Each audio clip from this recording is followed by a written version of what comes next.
ہم وہی کہیں گے جو ہمارا دین ہم کو بتاتا ہے، عمل کرو تو تمہارا بھلا ہے۔ السلام علیکم ورحمۃ اللہ وبرکاتہ۔ الحمد للہ رب العالمین، والصلاة والسلام علی سید الانبیاء والمرسلین،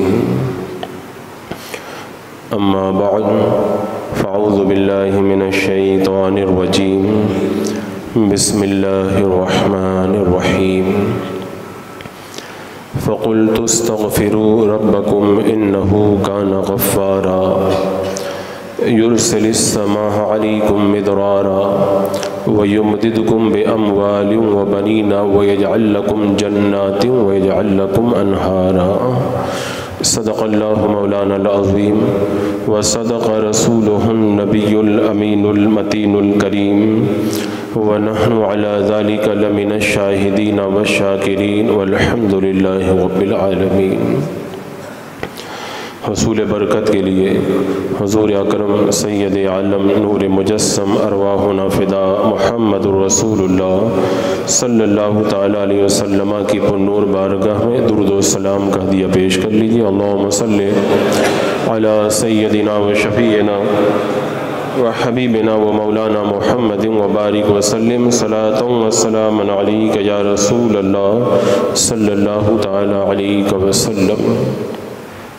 حلال روزی کی طلب یہ بھی ایک بڑا اہم فریضہ ہے، اور اللہ کے رسول صلی اللہ تعالیٰ علیہ وسلم نے ارشاد فرمایا کہ فرائض کے بعد طلب و کسب الحلال، حلال روزی کو طلب کرنا یہ بھی ایک فرض ہے۔ انسان اپنی زندگی گزارنے کے لیے جن اسباب کا محتاج ہے ان کی طلب بھی اس کے اوپر لازم اور ضروری قرار دی گئی، اور خاص طور سے جمعہ کے لیے فرمایا گیا کہ فَإِذَا قُضِيَتِ الصَّلَاةُ، جب جمعہ کی نماز ختم ہو جائے فَانْتَشِرُوا فِي الْأَرْضِ، تو زمین پر پھیل جاؤ، وَابْتَغُوا مِنْ فَضْلِ اللَّهِ، اور اللہ کا فضل تلاش کرو۔ اللہ کے فضل سے مراد یہاں پر رزق روزی ہے۔ حضرت عراق بن مالک رضی اللہ تعالیٰ عنہ جب جمعہ کی نماز سے فارغ ہو جاتے تو مسجد کے دروازے پہ آتے اور اللہ کی بارگاہ میں ہاتھ اٹھا کر کے اس طرح سے دعا کرتے تھے کہ اے اللہ، تو نے حی علی الصلاۃ کے ذریعے اپنی بارگاہ میں آنے کی دعوت دی، میں نے تیری دعوت کو قبول کیا، میں تیری بارگاہ میں حاضر ہو گیا۔ اب جب میں نماز سے فارغ ہو گیا، تیرا حکم ہے کہ زمین میں پھیل جاؤ اور رزق کو تلاش کرو۔ اے پروردگار عالم، اب میں رزق کی تلاش کے لیے نکل رہا ہوں، اے اللہ تو بھی اپنا وعدہ پورا فرما، اور تو بہترین رزق دینے والا ہے، مجھے اچھا رزق عطا فرما۔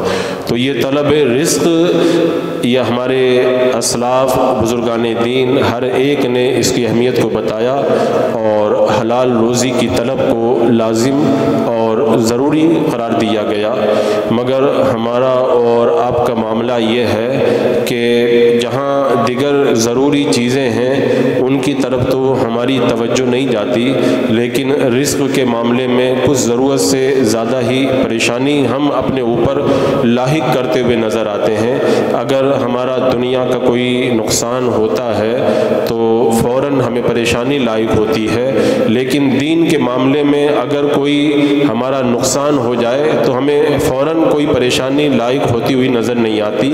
حضرت حاتم اصم رضی اللہ تعالیٰ عنہ یہ ایک بار ان کی جماعت چھوڑ گئی، نماز کے اندر جماعت کے اندر شامل نہیں ہو سکے، تو ان کی بارگاہ کے اندر حضرت ابو اسحاق آئے اور ان کی تعزیت کی۔ عام طور پر لوگ یہی سمجھتے ہیں کسی کا انتقال ہو جائے تو تعزیت کی جاتی ہے، ہمارے بزرگوں کا طریقہ یہ رہا کہ اگر ان کی جماعت بھی چھوڑ جاتی تھی تو تعزیت کرنے آتے تھے، اس لیے کہ کسی کا انتقال ہو جانا اگر یہ نقصان ہے تو نماز کا چھوٹ جانا یا جماعت کا چھوٹ جانا یہ اس سے بھی بڑا نقصان ہے۔ تو حضرت حاتم اصم کہتے ہیں میری ایک جماعت ترک ہو گئی، مجھ سے چھوٹ گئی، تو صرف ابو اسحاق میری تعزیت کے لیے آئے۔ اگر میرا بیٹا انتقال کر جاتا تو 10,000 سے زیادہ لوگ میرے گھر میں میری تعزیت کرنے کے لیے آتے۔ کہتے ہیں کہ اس سے یہ پتہ چلتا ہے کہ لوگوں کی نظر کے اندر دنیا کی اہمیت دین سے بھی زیادہ ہے، اور دین کی اہمیت یہ دنیا سے کم ہے، اور یہ معاملہ ہم لوگ بھی اپنی نگاہوں کے سامنے دیکھ رہے ہیں۔ اور اسی لیے رزق کے حوالے سے آپ لوگوں نے دیکھا بھی ہوگا کہ بندہ جب رزق کے لیے پریشان ہوتا ہے تو وہ اس حوالے سے کبھی باباؤں کے پاس جاتا ہے، کبھی علماء کے پاس جا کر کے وظیفہ پوچھتا ہے، اور خاص طور سے رزق کے اندر برکت کے جو وظائف ہیں ان کو خوب زیادہ سے زیادہ پڑھنے کی کوشش کرتا ہے۔ نماز بھلے نہ پڑھے لیکن روزی کے اندر برکت کا وظیفہ وہ ضرور پڑھنے کی کوشش کرتا ہے۔ دن کے اجالے میں نماز پڑھنا بھاری پڑ جاتا ہے، لیکن رات کے اندھیرے میں بھی رزق کے لیے وظیفہ پڑھنا اس کے لیے بڑا آسان ہو جاتا ہے۔ اور یہ بات تو یہیں تک نہیں، اس کے بعد کی بات اس سے بھی زیادہ عجیب ہے۔ اس کے بعد میں لوگ آ کر کے کہتے ہیں کہ آپ نے جو حدیث پاک کی روشنی میں جو فلاں وظیفہ بتایا تھا میں نے وہ پڑھا لیکن میرا کاروبار تو نہیں اچھا ہوا، آپ نے جو یہ دعا بتائی تھی اس کو بھی میں نے پڑھ کر کے دیکھا، اس سے بھی مجھے کچھ فائدہ نہیں ہوا، میں نے یہ بھی پڑھا یہ بھی پڑھا یہ بھی پڑھا۔ اور میں نے ایک گفتگو کے اندر تفصیل کے ساتھ روزی کے اندر برکت کے کئی وظائف بتائے تھے، 10 سے زیادہ وظیفے بتائے تھے۔ کچھ لوگوں نے تو پورے وظیفے پڑھ لیے، اس کے باوجود بھی وہ کہہ رہے ہیں کہ ہمیں کوئی فائدہ نظر نہیں آیا۔ تو آج کی اس محفل کے اندر اس بات پر ہمیں گفتگو کرنی ہے کہ اتنے وظائف پڑھنے کے بعد بھی آخر رزق کے اندر اضافہ کیوں نہیں ہوا، روزی کے اندر برکتیں ہمیں کیوں نہیں نظر آئی۔ تو عزیزان مکرم، آپ حضرات یہ تو جانتے ہیں کسی چیز کو پانے کے لیے جتنی چیزوں کی ضرورت ہوتی ہے، اگر ان میں سے کوئی ضروری چیز کم رہ جائے تو پھر فائدہ نظر نہیں آیا کرتا ہے۔ آپ دنیا کے اندر بہت ساری مثالیں لے سکتے ہیں، آپ نے جو ہے وہ وائر بھی کھینچ دیا ہے، آپ نے پلگ بھی لگا دیا ہے، بٹن بھی آن کر دیا ہے، لائٹ بھی لا کر کے لگا دی ہے، اس کے باوجود بھی جو ہے اجالا نہیں ہو رہا کیونکہ آپ نے لائٹ کا انتظام نہیں کیا، کنیکشن آپ نے نہیں لیا۔ تو دین کے معاملے کے اندر بھی یہی حال ہے، اگر آپ نے سارے وظائف پڑھ لیے اس کے باوجود بھی اگر آپ کو کوئی فائدہ نظر نہیں آتا تو اس کا مطلب ہے کہ کہیں نہ کہیں کمی ہے۔ اس حوالے سے میں نے بھی 2 جمعہ پہلے گفتگو کی تھی کہ بندہ جب گناہ کرتا ہے تو اس کا اثر ہر چیز پہ پڑتا ہے، گناہ کا اثر دل پہ بھی پڑتا ہے، دماغ پہ بھی پڑتا ہے۔ آج ہمیں یہ دیکھنا ہے کہ گناہوں کا اثر کاروبار، روزی اور رزق کے اوپر کیسا پڑتا ہے۔ آپ یہ خوب اچھے طریقے سے جانتے ہیں ان اللہ هو الرزاق ذو القوة المتین، روزی دینے والا اللہ تبارک و تعالیٰ ہے۔ اور گناہ کس کو کہتے ہیں؟ گناہ کا مطلب یہ ہے اللہ اور اس کے رسول نے جن کاموں کو کرنے کے لیے کہا آپ ان کو نہ کرو، اللہ اس کے رسول نے جن کاموں کو نہیں کرنے کے لیے کہا وہ آپ کرو، یعنی اللہ اس کے رسول کا کہنا نہ مانو، اسے گناہ کہتے ہیں۔ اب ظاہر سی بات ہے اللہ رزق دینے والا اور گناہ کر کے آپ اس کے حکم کو ماننے سے جو ہے وہ پہلو طئی کر رہے ہیں، اس کا حکم نہیں مان رہے ہیں، تو اللہ تبارک و تعالیٰ تمہیں کیسے روزی عطا فرمائے گا؟ اب آپ لاکھ وظیفہ پڑھا کریں، اب اگر وہ گناہوں کی وجہ سے آپ سے ناراض ہے تو پھر آپ کی روزی میں، آپ کے کاروبار میں، آپ کے رزق کے اندر برکتیں آپ کو نظر نہیں آئیں گی۔ آپ دن بھر بھٹکتے رہیں گے، کچھ میسر نہیں آئے گا، پورے دن دکان کھلی رکھیں گے، کچھ آپ کو کاروبار میں اضافہ ہوتا ہوا نظر نہیں آئے گا۔ آپ لاکھوں کا مال سپلائی کر دیں گے، اس کے باوجود بھی آپ کے گھر کے اندر آپ کو تنگ دستی نظر آئے گی، اور پھر اس کے بعد میں آپ کہیں گے میں نے فلاں عامل سے بھی تعویذ لیا، فلاں بابا سے بھی میں نے تعویذ کرایا، فلاں سے میں نے یہ وظیفہ کروایا۔ سب کچھ کروا لو، لیکن جو رزاق رزق دینے والا پروردگار عالم ہے جب اسی کا کہنا آپ نہیں مانیں گے تو پھر اللہ تعالیٰ آپ کو رزق بھی نہیں عطا فرمائے گا، اس کی مرضی ہے اگر وہ دے دے۔ اب آپ خود دیکھیں جب روزی تنگ ہو جائے تو آپ نے سارے وظیفے لوگوں کے کہنے کے مطابق پڑھ لیے، خود قرآن سے پوچھیں، اللہ تبارک و تعالیٰ کی بارگاہ میں عرض کریں کہ روزی میں تنگی ہو تو میں کیا کرنا چاہیے۔ سب سے پہلے میں قرآن کی روشنی میں آپ کو بتاتا ہوں، یہ وظیفے وغیرہ سب اپنی جگہ، قرآن نے سب سے پہلا جو ضروری وظیفہ بتایا ہے وہ وظیفہ ہم لوگ نہیں کرتے۔ حضرت ہود علیہ السلام کی قوم نے جب اللہ کے حکم کو نہیں مانا، کفر و شرک کرنا یہ بھی نافرمانی ہے، گناہ کرنا یہ بھی نافرمانی ہے، انہوں نے جب اللہ اس کے رسول کی نافرمانی کی تو اللہ نے ان کی روزی کو تنگ کر دیا۔ 3 سال گزر گئے اور بارش نہیں ہوئی۔ جب ان کی روزی تنگ ہو گئی اور رزق کی تنگی کے بعد میں جب حضرت ہود علیہ السلام کی بارگاہ میں وہ قوم آئی اور کہا کہ ہماری روزی تنگ ہو گئی، بارش نہیں ہو رہی، ہماری عورتیں بانجھ ہو گئی، ہم کیا کریں؟ اب آپ دیکھیں اللہ نے کیا وظیفہ بتایا ہے، وہ سب سے پہلا اور ضروری وظیفہ جو ہے آج ہم اس کو چھوڑ کر کے بیٹھے۔ قرآن مقدس میں اس کو ذکر کیا گیا، وَيَا قَوْمِ اسْتَغْفِرُوا رَبَّكُمْ ثُمَّ تُوبُوا إِلَيْهِ يُرْسِلُ السَّمَاءَ عَلَيْكُمْ مِدْرَارًا، اے میری قوم اللہ کی بارگاہ کے اندر معافی مانگو، اس کی بارگاہ میں توبہ کرو، اللہ تمہیں موسلا دھار بارش عطا فرمائے گا۔ یہ سب سے پہلا وظیفہ بتایا کہ تم گناہوں کی وجہ سے رزق سے محروم ہو گئے ہو۔ اسی طرح آپ دیکھیں حضرت نوح علیہ السلام نے جب اللہ کا پیغام پہنچایا، قوم نے اللہ کا پیغام جب نہیں مانا تو اللہ نے ان پر کیسی رزق کی تنگی ڈالی، بارش روک دی گئی، بچوں کی پیدائش بند ہو گئی، 40 سال تک ان کے مال برباد ہو گئے، جانور ہلاک ہو گئے، جب جانور ہلاک ہو گئے کھیتیاں برباد ہو گئی، اولاد ہونا بند ہو گئی، باران رحمت کا نزول نہیں ہونے لگا۔ کتنی بڑی رزق کی تنگی تھی، اتنی زبردست تنگی کے ماحول میں جب وہ حضرت نوح علیہ السلام کی بارگاہ میں گئے، حضرت نوح علیہ السلام نے انہیں کون سا وظیفہ بتایا؟ اللہ نے قرآن مقدس میں اس وظیفے کو ذکر کیا، کیا فرمایا؟ فَقُلْتُ اسْتَغْفِرُوا رَبَّكُمْ إِنَّهُ كَانَ غَفَّارًا، فرماتے میں نے کہا کہ تم اپنے رب کی بارگاہ میں معافی مانگو، بے شک وہ بہت معاف کرنے والا ہے۔ جب تم یہ وظیفہ کر لو گے اللہ کی بارگاہ میں، جب تم توبہ کر لو گے، اللہ کو راضی کر لو گے، گناہوں سے باز آ جاؤ گے، تو پھر کیا کیا انعام ملے گا؟ فرمایا یُرْسِلِ السَّمَاءَ عَلَيْكُمْ مِدْرَارًا، اللہ تبارک و تعالیٰ تمہارے اوپر موسلادھار بارش برسائے گا، اور کیا کرے گا؟ وَيُمْدِدْكُمْ بِأَمْوَالٍ وَبَنِينَ، اللہ تمہیں مال اور بچوں کے ذریعے مدد عطا فرمائے گا، اور کیا فرمائے گا؟ وَيُمْدِدْكُمْ بِأَمْوَالٍ وَبَنِينَ وَيَجْعَلْ لَكُمْ جَنَّاتٍ وَيَجْعَلْ لَكُمْ أَنْهَارًا، اللہ تمہیں باغات بھی دے گا اور تمہاری نہروں کو بھی جاری فرما دے گا۔ یعنی جتنی رزق کی تنگی ہے ان ساری تنگیوں سے تم لوگ نکل جاؤ گے، بس اللہ کی بارگاہ میں تم آ جاؤ، معافی مانگو اور توبہ کر لو۔ اب آپ بتائیں جب کوئی بندہ رزق کی تنگی کا شکار ہو جائے اور اللہ کے نبی کی بارگاہ میں جائے اور اللہ کا نبی رب کے بتانے کے مطابق انہیں جو وظیفہ بتائے، ہم اسی وظیفے کو چھوڑ کر کے ہم ایک تعویذ گلے میں لٹکا لیں، ایک پتھر کے نیچے دبا دیں، ایک درخت کے اوپر لے جا کر کے ٹانگ دیں، اور پھر رات میں ٹوپی اتار کر کے 500 مرتبہ وہ پڑھیں، 1000 مرتبہ وہ پڑھیں، اور اس کے علاوہ سارے گناہ کرتے رہیں، تو کیا ہماری روزی کے اندر اللہ برکتیں دے گا؟ کیا ہمارے رزق کے دروازے کھلیں گے؟ کیا ہمارے کاروبار کے اندر کشادگی پیدا ہوگی؟ ایسا کبھی نہیں ہو سکتا۔ خود اللہ تبارک و تعالیٰ ارشاد فرماتا ہے، حدیث قدسی کے اندر ہے، اے بندے اگر تو میری عبادت کے لیے اپنے آپ کو خالی کر لے گا تو میں تیرے ہاتھوں کو غنا سے بھر دوں گا اور تجھ سے تنگی اور محتاجی دور کر دوں گا، اور اگر تو ایسا نہیں کرے گا تیرے ہاتھوں کو میں کام سے بھر دوں گا، پھر بھی تیری محتاجی دور نہیں ہوگی۔ آج ہمارا وہی حال ہے، کام سے ہمارے ہاتھ بھرے ہوئے ہیں، آج وہاں جا رہے ہیں وہاں جا رہے ہیں، دوڑ بھاگ لگی ہے، کاموں سے ہمارے ہاتھ بھرے ہوئے ہیں، لیکن اس کے باوجود بھی محتاجی ہماری جہاں پہ تھی وہیں پہ رکی ہے، رزق کے اندر کشادگی کی راہیں ہمارے لیے نہیں کھل رہی۔ آپ نے حضرت نوح علیہ السلام نے کیا وظیفہ بتایا وہ بھی دیکھا، حضرت ہود علیہ السلام نے کیا وظیفہ بتایا وہ بھی دیکھا۔ اب اس کے بعد میں مکہ والوں کا حال دیکھیں۔ اللہ کی نافرمانی جب کی مکہ والوں نے، میرے آقا علیہ السلام کے فرمانے کے مطابق رب کی دعوت کو انہوں نے قبول نہیں کیا، اللہ نے انہیں بھی رزق کی تنگی کا شکار کر دیا۔ اللہ تعالیٰ قرآن مقدس میں فرماتا ہے، ایک تفسیر کے مطابق مکہ والوں کا یہاں پر ذکر ہے، ضرب اللہ مثلا قریۃ کانت آمنۃ مطمئنۃ یأتیہا رزقہا رغدا من کل مکان۔ اللہ تبارک و تعالیٰ نے اس آیت کریمہ میں ایک ایسی بستی کی کہاوت بیان کی ہے جو بہت اطمینان اور سکون کے ساتھ تھی، ہر جگہ سے خوب رزق آتا تھا ان کے پاس میں۔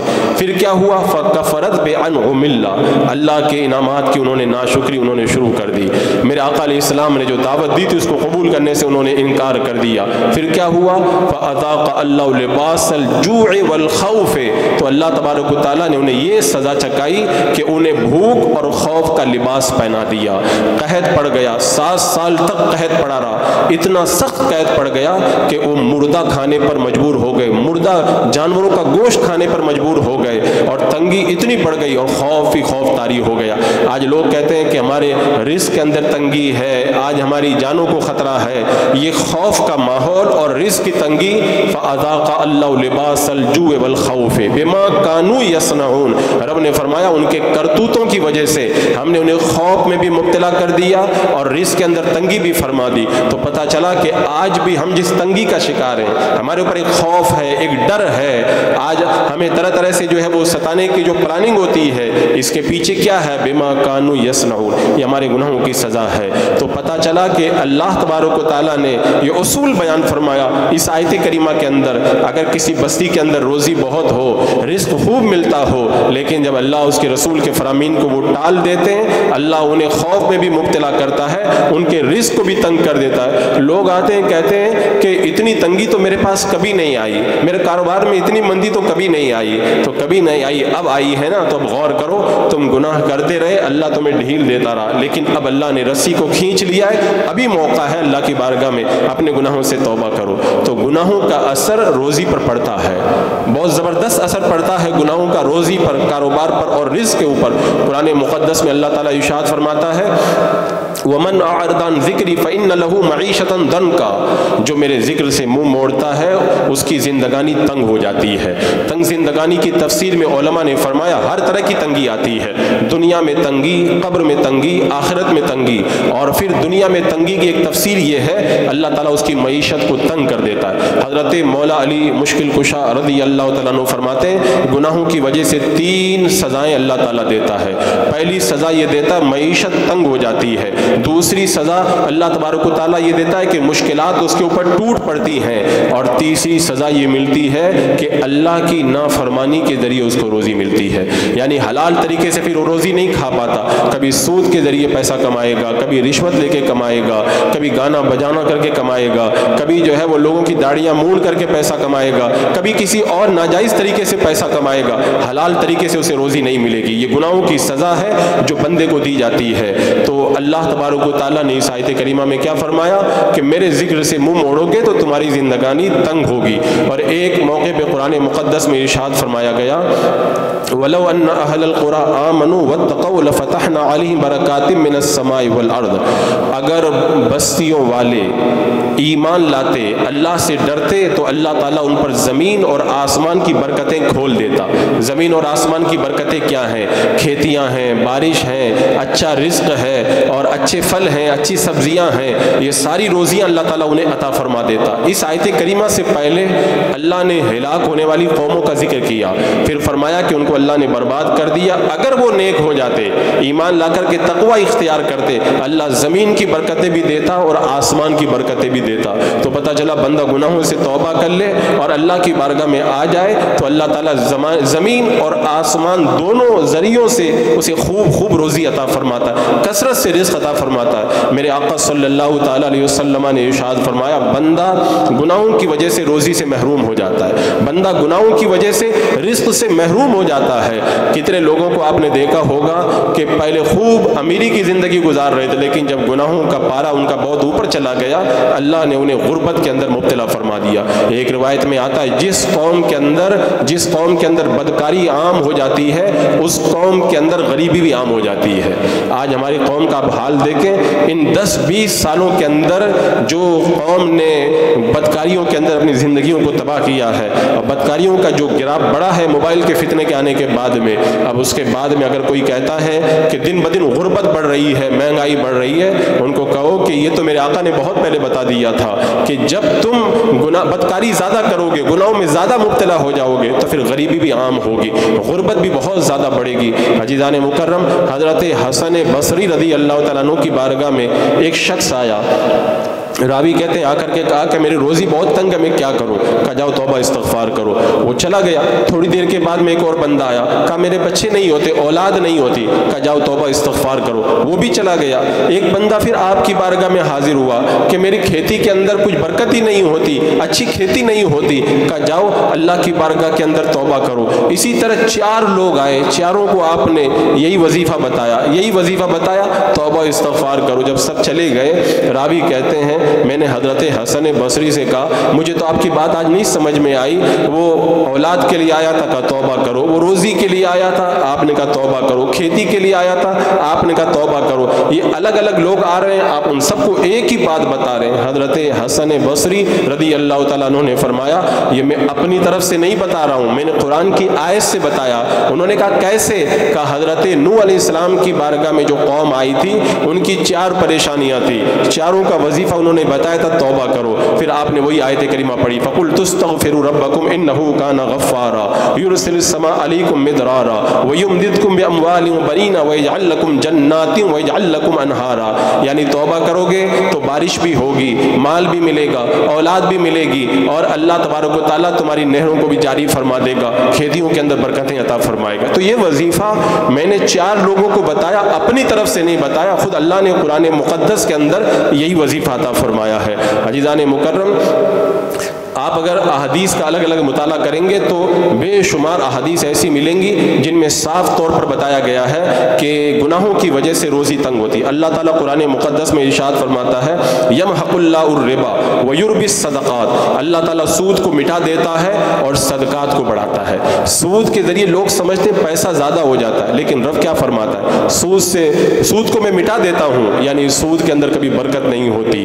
ویربی الصدقات، اگر تم نیکی کرتے ہو اللہ کی بارگاہ میں دیتے ہو نا، اللہ تبارک و تعالیٰ اس کے اندر بڑھاوا کرتا ہے۔